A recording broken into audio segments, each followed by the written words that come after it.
un nouveau cours association de conducteurs ohmiques. Bon, ce cours, on va travailler d'une façon bilingue pour bien comprendre. Alors, on commence le cours par définir, bien un rappel, c'est quoi un conducteur ohmique. En arabe, mosil ohmi. Un rappel. Alors, pour un récepteur, on utilise la convention récepteur. Alors, هنا تتسمى الاصطلاح مستقبل. أي ثنائي قطب مركب بحيث أن le vecteur ديال la tension يكون le sens ديالو le sens contraire ديال le courant électrique كيتسمى باللي راه مركب في الاصطلاح مستقبل. يعني la convention récepteur. On dit ici que le dipôle est monté en convention récepteur. Alors pour le conducteur ohmique, alors ici on parle de ce qu'on appelle la caractéristique d'un conducteur ohmique. Si on fait varier par exemple l'intensité I et on mesure la tension U. Alors on trace la courbe qui représente la variation de U en fonction de I. المنحنى اللي تعبر على التغيرات ديال التوتر بدلالة شدة التيار. تلقاو ان هذا المنحنى عبارة عن مستقيم يمر من الاصل. تقول لي كيفاش حصلنا على هذا المنحنى؟ تنغيروا التوتر بين مربطي الموصل الأومي وتنقيسوا شدة التيار بواسطة امبيرمتر مثلا. Alors ici on parle de ce qu'on appelle la caractéristique d'un conducteur ohmique. بالعربية المميزة ديال الموصل الأومي هي عبارة عن مستقيم. Alors إذا كانت عبارة عن مستقيم يعني أن U est proportionnel à I. U تتناسب مع I. Alors le coefficient de directeur de la droite représente ce qu'on appelle la résistance.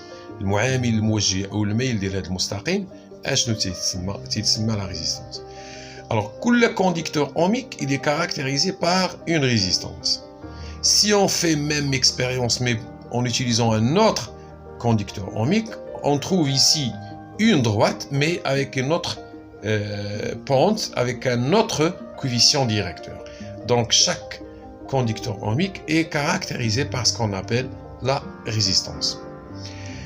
وهذه المسألة تحينا ce qu'on appelle la loi d'Ohm. Voilà.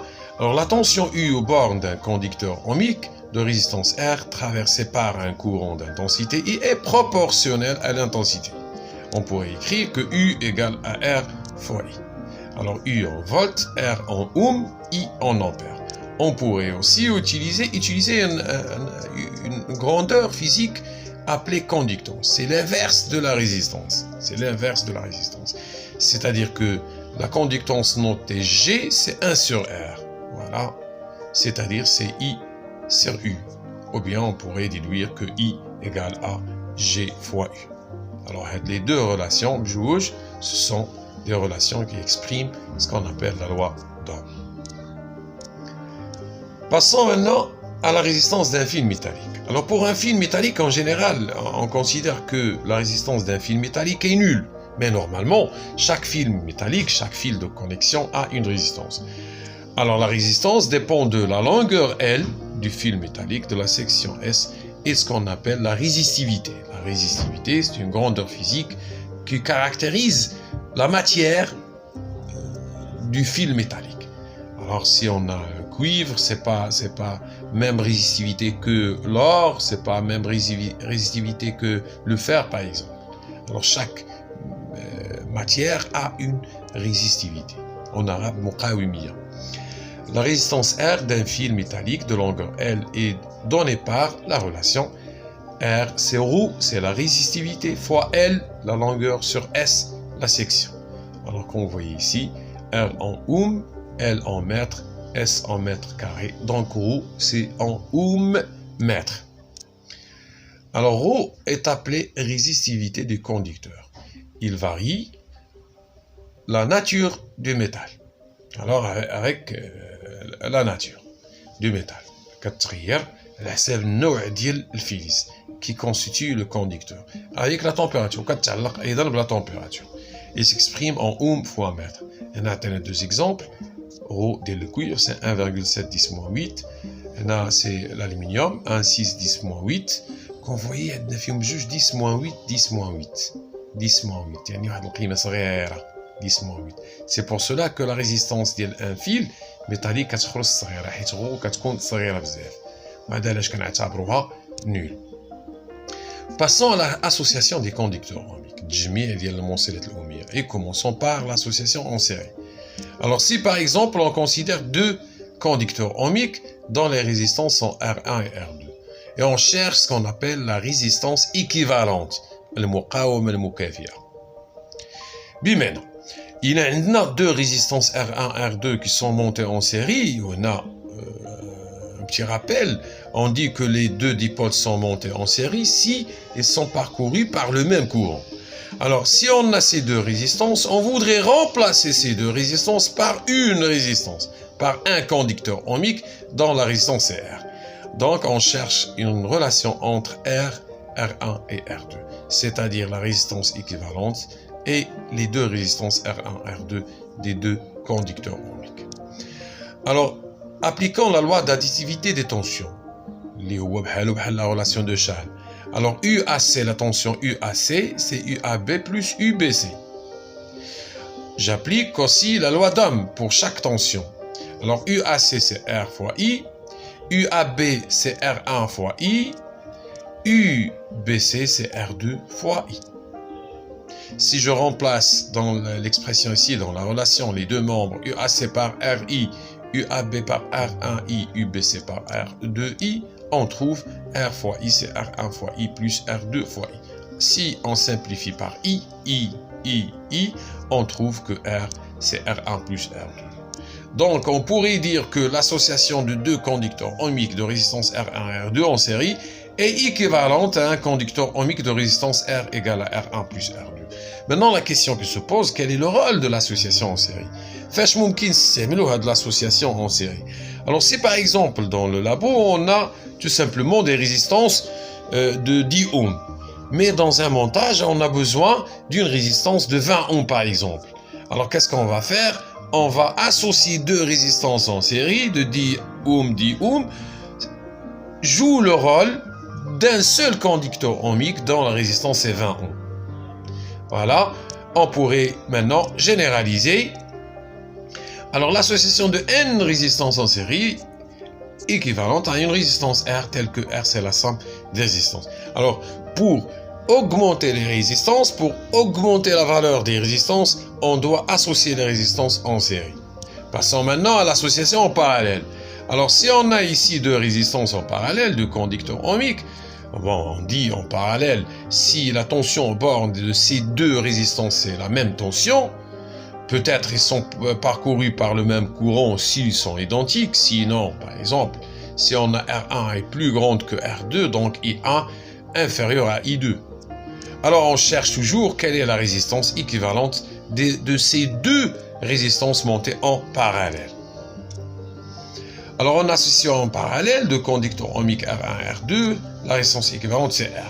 Alors ici, on commence par la loi des nœuds, parce que ici, dans le poids A, on a un nœud. Donc I, c'est I1 plus I2. Voilà. Et après, d'après la loi d'Ohm, en utilisant les conductances, I1, c'est G1 UAB, I2, c'est G2 UAB. Si je remplace, et I, c'est G fois UAB, alors si je remplace I par GI, UAC, I1 par G1 fois UAB et I2 par G2 fois UAB. Je remplace ici dans l'expression de la loi des nœuds. Donc GUAB, c'est G2 UAB plus G1 UAB. Si je simplifie UAB, UAB, UAB, ici le point C, c'est le point B, c'est le même point. B et C sont les mêmes points. Bon, on trouve que G, c'est G1 plus G2. Voilà. Si je remplace G par 1 sur R, donc 1 sur R, c'est 1 sur R1 plus 1 sur R2. On pourrait généraliser ici. Si on a plusieurs résistances montées en parallèle, donc la résistance équivalente, c'est R, tel que 1 sur R, c'est la somme des 1 sur RI. Alors si par exemple ici, je pose la question, si on voudrait trouver R, donc R, c'est R1 fois R2 sur la somme, c'est le produit sur la somme. Alors, si on fait une application numérique, par exemple, si on a R1 c'est 10 et R2 c'est 10, on trouve que R c'est 5. Donc pour diminuer la résistance, on utilise l'association en parallèle. Voilà, 1 sur R, c'est 1 sur R1 plus 1 sur R2. Remarque, l'association de N résistances en parallèle, alors c'est tel que 1 sur R, c'est 1 sur R1 plus 1 sur R2 jusqu'au 1 sur Rn. Montage potentiométrique ou bien le diviseur de tension. Le diviseur de tension, c'est un montage qui contient deux résistances en série, voilà, sont parcourues par le même courant. Si j'applique une tension ici, disons U0, quelle est la relation entre la tension U au bord de R2 et U0? Alors, cherchons cette relation, c'est la relation de ce qu'on appelle le diviseur de tension. مقسم توتر بالعربية غادي نلقاو عندنا la tension U ديما صغر من U0. وعندنا هاد la tension U كتعلق ب R2 R1 مع U0 أكيد. Alors si on applique, voilà, U0 c'est U1 plus U2, شنو هي U1 هي la tension au bord de R1. U2 la tension au bord de R2. Alors je remplace U1 par R1 I1. U2 par R2 I2. Voilà. Je factorise par I. U0 c'est R1 plus R2 fois I. D'accord? Je déduis I. Bon, نخليوها غادي نمشيو دابا هنا la résistance R2. Bon, pour R2, U c'est R2 fois I. نسميو هاد la relation 2. Faisons 2 sur 1. 2 sur 1, c'est-à-dire que U sur I0 égale à R2 sur R1 plus R2. On pourrait déduire que U c'est R2 sur R1 plus R2 fois U0. Donc, puisque le rapport ici R2 sur R1 plus R2 est toujours inférieur à 1, donc U est inférieur à U0. Si par exemple on a utilisé deux résistances symétriques, de même valeur, si par exemple R2 c'est 1 et R1 c'est 1, alors on a ici 1 sur 1 plus 1, c'est-à-dire 1 demi. C'est-à-dire que U c'est U0 sur 2. Voilà, on a divisé la tension I0 en 2. Si par exemple R2 c'est 1, mais R1 c'est 2, on trouve le 1 tiers, 1 sur 2 plus 1. Donc U c'est I0 sur 3. Donc on a divisé la tension U0 sur 3 pour trouver U. C'est pour cela qu'on parle du diviseur de tension. Merci pour votre attention et à la prochaine cours, Inch'Allah.